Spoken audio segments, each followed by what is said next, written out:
ಕುಮಾರಸ್ವಾಮಿ ಹೇಳಿಕೆಗೆ ಗೃಹ ಸಚಿವ ಡಾಕ್ಟರ್ ಜಿ ಪರಮೇಶ್ವರ್ ಟಾಂಗ್ ಕೊಟ್ಟಿದ್ದಾರೆ. ಪೆನ್ ಡ್ರೈವ್ ವೈರಲ್ ಹಿಂದೆ ತಿಮಿಂಗಿಲ ಕೈವಾಡದ ಆರೋಪ ಮಾಡಿದ ಬೆನ್ನಲ್ಲೇ ಕುಮಾರಸ್ವಾಮಿ ಆರೋಪಕ್ಕೆ ಗೃಹ ಸಚಿವ ಪರಮೇಶ್ವರ್ ಅವರು ತಿರುಗೇಟ್ ಕೊಟ್ಟಿದ್ದಾರೆ. ತಿಮಿಂಗಿಲ ಯಾರು ಅನ್ನೋದು ಕುಮಾರಸ್ವಾಮಿ ಗೊತ್ತಿದೆ ಅಂತೆಲ್ಲ ಹೇಳಿದ್ರು.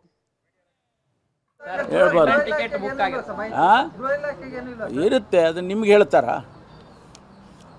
ಅವರು ತನಿಖೆ ನಡೆಯುವಾಗ ಅವ್ರು ಯಾವ ವಿಷಯ ಹೇಳಬೇಕು ಯಾವ ವಿಷಯ ಹೇಳಬಾರ್ದು ಅದನ್ನು ಸಾರ್ವಜನಿಕ ವಲಯಕ್ಕೆ ಯಾವುದು ಬರ್ಬೋದು ಯಾವುದು ಇರಬಾರ್ದು ಅಂತ ಹೇಳ್ತಾರೆ. ನಿಮಗೆ ಗೊತ್ತಿದ್ದರೆ ನೀವು ಹೇಳಿದರೆ ಸಹಾಯ ಆಗುತ್ತೆ. ಅದಕ್ಕೆ ನಾನು ಕೇಳಿದ್ದು, ನಿಮ್ಗೇನಾರ ಗೊತ್ತಿದ್ರೆ ಹೇಳಿಯಪ್ಪ, ಸಹಾಯ ಆಗುತ್ತೆ. ಕೆಲವು ಟೈಮ್ನಲ್ಲಿ ಏನಾಗುತ್ತೆ, ಇಂಟೆಲಿಜೆನ್ಸ್ನವ್ರಿಗೆ ಗೊತ್ತಿರಲ್ಲ, ಬೇರೆಯವ್ರಿಗೆ ಗೊತ್ತಿರುತ್ತೆ. ಅಂಥ ಟೈಮ್ನಲ್ಲಿ ಅದನ್ನು ಹೇಳಿದರೆ ಸಹಾಯ ಆಗುತ್ತೆ. ಅದೇ ಹಿಂದೆಲ್ಲ ಹೇಳಿದ್ದೀರ ಸರ್. ನಿನ್ನೆ ಸಿಎಂ ಅವ್ರ ಜೊತೆಗೆ ಸಭೆ ಮಾಡಿದ್ರೆ ಏನು ಇನ್ಸ್ಟ್ರಕ್ಷನ್ ಇದೆ ಸರ್? ನಿನ್ನೆ ಸಿಎಂ ಅವ್ರ ನಿವಾಸ ನಿಮಗೆ ಹೇಳೋ ಅಂಥದ್ದು ಯಾವುದಿಲ್ಲ ಇದೆ. ಇನ್ಸ್ಟ್ರಕ್ಷನ್ನು, ಚರ್ಚೆ ಅವೆಲ್ಲ ನಾವು ಮಾಡೇ ಮಾಡ್ತೀವಿ. ಸರ್ಕಾರದಲ್ಲಿ ಮುಖ್ಯಮಂತ್ರಿಗಳು ಸಚಿವರುಗಳು ಮಾತಾಡಲೇಬೇಕಲ್ಲ. ಆದರೆ ನಿಮಗೆ ಹೇಳೋ ಅಂಥದ್ದು ಯಾವುದಿರಲ್ಲ. ಹೌದು, ಅವರ ಮಗಳು ಚುನಾವಣೆಗೆ ನಿಂತಿದ್ದರು.